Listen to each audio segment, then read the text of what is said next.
5 reasons to hold the steering wheel at 9 and 3. This is 9 and 3.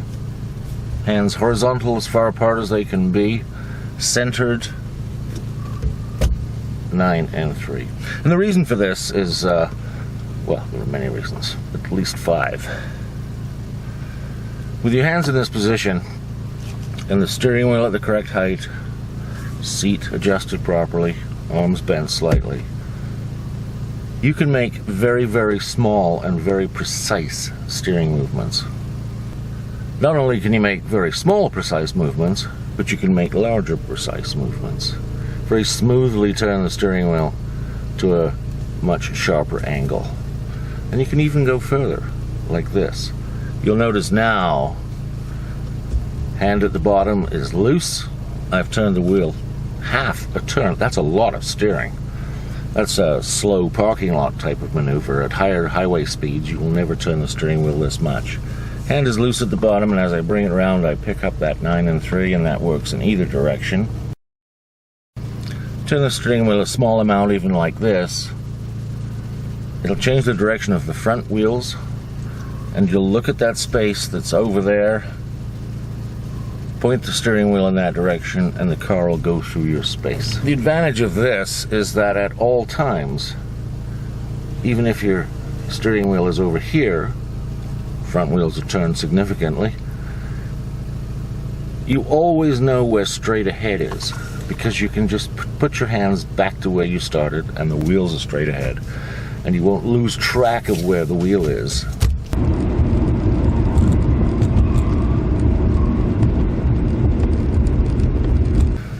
Let's jump ahead to reason number 5. Fingertip access to wipers and washers. Because you never know when you're going to need you suddenly to wipe and wash the window. Your other hand, reason number 4, turn signals. Fingertips, it's right there. If you drive like this, well, especially if you've got your left hand at the top of the wheel, one of the things I do know is that what you're telling me here is you're never going to use the turn signals because they're over here and you're driving like this. Really. That's a major reason for not using turn signals. Also, that same gives you high and low beams. So fingertips, you haven't taken your hands off the steering wheel, you haven't had to reach for anything. You've got wipers, you've got high and low, you've got turn signals, and it may be other things. Cruise control in this case. Reason number 3. If you drive like this, or some version of this, it puts your arm over top of an airbag. And of course, if you're driving like this, you're more likely to have that airbag deploy into your arm. It's got to be bad.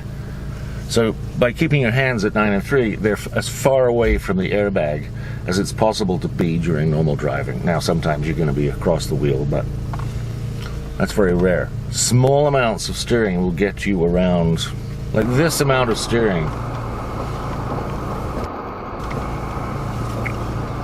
That's 8 out of 10 corners you're ever going to turn.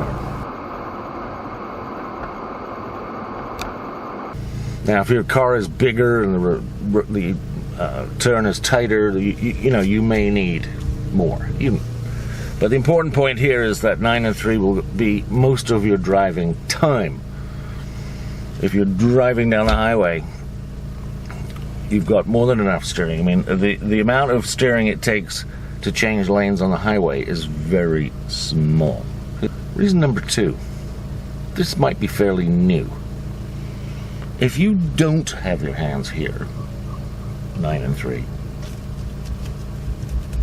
as you see, and instead you're driving like this, or some version of that, it means that you will not be able to apply the brakes to their maximum should you need to. If you've got highway speeds, dry roads, good tires, good brakes, and you jam on the brakes hard because you might have to save your life or someone else's life, and you're holding on like this, you will not be able to apply full brakes.